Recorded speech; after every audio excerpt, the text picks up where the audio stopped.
Kita semua tahu Taj Mahal kan? Bangunan megah yang jadi simbol cinta. Tapi di balik semua keindahannya itu, ternyata ada kisah yang, ya, cukup kelam. Ada cerita soal cinta, kehilangan, bahkan pengkhianatan. Yuk kita bongkar sisi lain dari monumen cinta paling terkenal di dunia ini.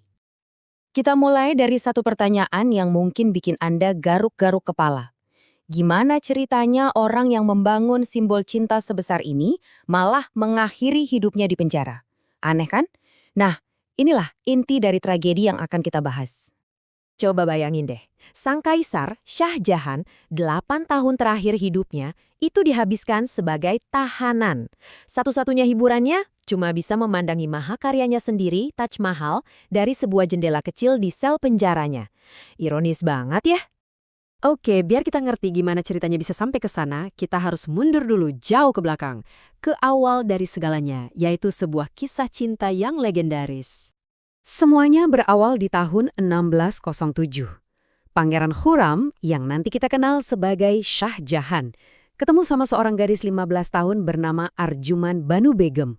Katanya sih, sang pangeran langsung jatuh cinta pada pandangan pertama.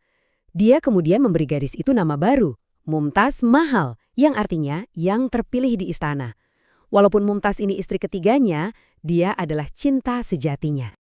Terus, apa sih yang bikin Mumtaz Mahal ini spesial banget? Ternyata bukan cuma karena kecantikannya loh. Dia itu dikenal cerdas, baik hati, dan sangat peduli sama rakyat kecil, terutama para janda dan anak yatim. Gak heran kalau seluruh rakyat kekaisaran sayang banget sama dia. Kisah cinta mereka ini dikaruniai 14 orang anak. Banyak ya, tapi sayangnya kelahiran anak terakhir inilah yang justru menjadi awal dari sebuah tragedi besar yang mengubah segalanya.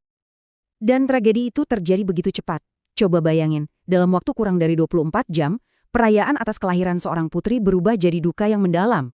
Shah Jahan kehilangan belahan jiwanya, dan dunianya seakan-akan hancur lebur saat itu juga. Duka sang kaisar ini benar-benar luar biasa. Ada catatan sejarah yang bilang kalau dia sampai mengurung diri selama 8 hari. Dan pas dia keluar, penampilannya sudah berubah total. Rambut dan janggutnya jadi putih semua, saking dalamnya rasa sedih yang dia rasakan. Nah, dari rasa kehilangan yang luar biasa inilah lahir sebuah janji yang monumental. Shah Jahan bersumpah pada dirinya sendiri, dia akan membangun sebuah makam untuk istri tercintanya yang begitu indah, layaknya surga di dunia. Dan ini bukan proyek main-main. Pembangunannya butuh waktu yang sangat lama, yaitu 22 tahun. Dari tahun 1631 sampai 1653. Untuk mewujudkan mimpinya ini, Shah Jahan mengerahkan tenaga kerja yang masif. Ada sekitar 20.000 pengrajin dan buruh dari seluruh penjuru negeri. Bahkan untuk mengangkut material berat seperti balok-balok marmer raksasa, mereka sampai menggunakan lebih dari 1.000 gajah. Luar biasa kan skalanya? Visi arsitekturnya sendiri itu keren banget. Jadi, gayanya itu perpaduan antara arsitektur Mughal dan Persia. Tujuannya satu, menciptakan sebuah bangunan yang simetris sempurna sebagai gambaran surga di bumi, sesuatu yang belum pernah dilihat dunia sebelumnya. Dan detailnya, wah jangan ditanya, setiap sudutnya itu dipikirkan matang-matang. Mulai dari kaligrafi ayat suci Al-Quran yang super rumit, sampai hiasan dari batu-batu permata berharga kayak giok dan safir yang dipasang satu persatu ke dinding marmer. Semuanya dirancang untuk jadi sempurna. Tapi, ironisnya, nggak lama setelah mahakarya ini selesai, takdir berkata lain. Sekitar 5 tahun setelah Taj Mahal rampung, pukulan telak justru datang dari orang yang paling dekat dengannya. Siapa pelakunya? Anaknya sendiri, Aurangzeb.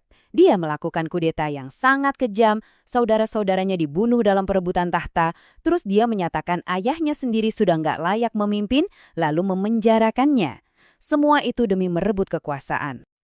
Oke, dari sini kita masuk ke babak akhir dari kisah tragis ini, dan bagaimana akhir cerita ini justru mengukuhkan warisan Taj Mahal untuk selamanya.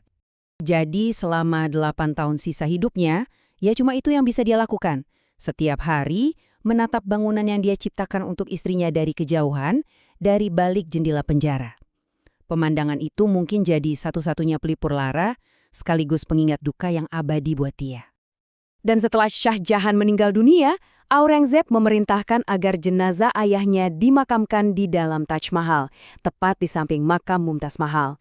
Akhirnya, mereka pun kembali bersatu di dalam surga yang dia bangun khusus untuk cinta sejatinya. Walaupun ceritanya sedih banget, Taj Mahal sekarang justru menjadi ikon dunia. Jutaan orang dari seluruh penjuru bumi datang setiap tahunnya. Bukan cuma buat kagum sama arsitekturnya, tapi juga mungkin buat merenungkan kisah cinta dan kehilangan di baliknya. Dan tentu saja pengakuan dunia pun datang. Pada tahun 1983, Taj Mahal secara resmi dinobatkan sebagai situs warisan dunia UNESCO, yang memastikan keindahan dan kisahnya akan terus terjaga untuk generasi-generasi mendatang. Jadi, setelah mendengar semua ceritanya, ini pertanyaan buat Anda. Menurut Anda, Taj Mahal ini apa? Sebuah monumen cinta abadi? Atau justru sebuah pengingat akan duka yang tak ada habisnya? Mungkin keindahan sejatinya justru terletak karena ia adalah keduanya. Bukti bahwa cinta yang paling besar terkadang lahir dari kesedihan yang paling dalam.